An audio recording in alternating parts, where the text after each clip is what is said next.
First, I'd like to explain about cancer. Cancer is very multifactorial. There are many reasons for cancer. This includes all parts of cancer. When we're talking about initiation phase, the progression phase, the metastatic phase, all phases of cancers, there's many reasons for it.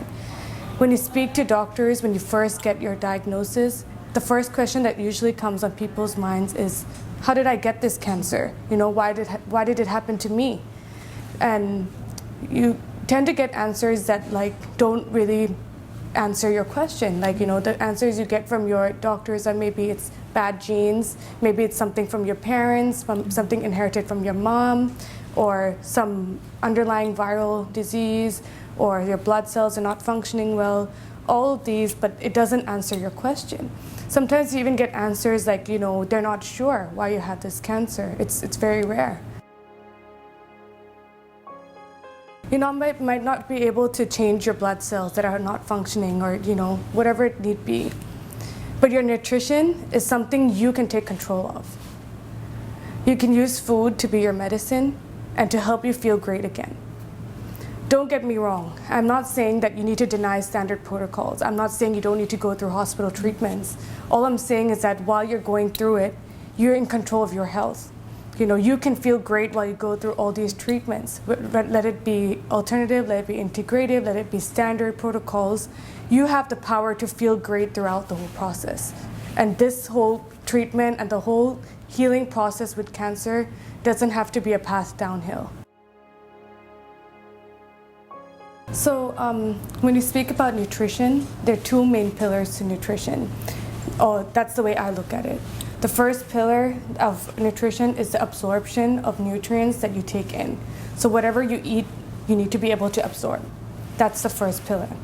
The second pillar of nutrition is that whatever you eat and absorb, you should be able to excrete.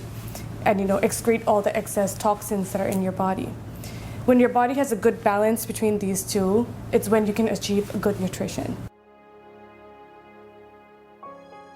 As I said previously, nutrition has two major parts, absorption and excretion. So I'll speak about how we deal with that at Akesis Life.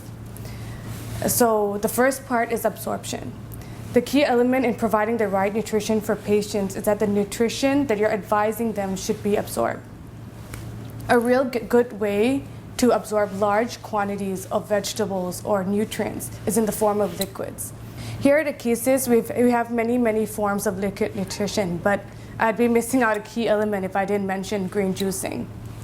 Green juices allows us to take large quantities of vegetables easily. We encourage patients here to drink 2 to 3 liters of green juice daily. Since this is the most natural alkaline water you take, there's no better way to balance out your body than drinking 2 to 3 liters of green juice per day. The second part I focus on here is on the excretion of toxins. There's no better way for your body to rest, heal, excrete, repair, and rejuvenate other than fasting. Every patient is evaluated individually and seen what is the most suitable and effective style of nutrition for them. These are the two main pillars of nutrition at Akesis. Definitely, nutrition plan is not only about food, but it's also about lifestyle. An easy way to think about this is to think about that the person's body is like a fish tank, okay? Your organs, your cells are consistently being bathed in fluids, which transport food and oxygen and removes toxic waste.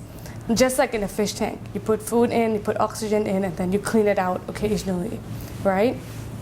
Changing a person's nutrition plan is helping them clean out their tank. My role as a doctor here is to educate my patients. I want them to be able to take what I give them while they're here and be able to do it when they go home.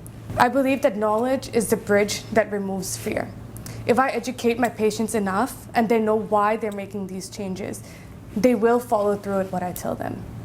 Making these changes here at Akesis, it's not drastic. We listen to our patients. We take time to understand what they like, don't like. Healthier alternatives to certain foods are given. All this is alongside a comprehensive education. This is how nutrition is a lifestyle change at Akesis.